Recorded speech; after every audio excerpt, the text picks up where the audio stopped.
Welcome to McPlum, simple solutions served daily. You start by confirming you have administrator rights and creating a quick backup or restore point.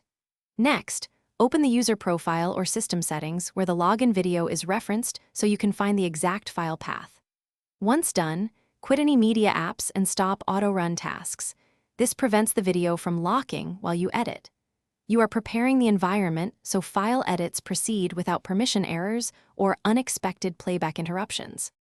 You now navigate to the identified file and take a safe copy for rollback. Then rename or move the original login video to a backup folder, or replace it with a small silent placeholder file to preserve permissions. After that, edit the startup script, task scheduler entry, or registry string that points to the video and remove or comment out that reference. Make sure to save changes and verify permissions so the system won't attempt. You finish by rebooting and logging in to confirm the video no longer plays. This validates your edits.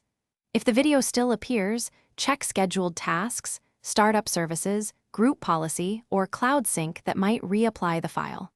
When stuck, restore the backup and retrace which mechanism reintroduced the video. Make sure to document the file path you changed, and any registry or script edits you made so future administrators understand what was altered and why. Thanks for watching. Stay juicy and subscribe.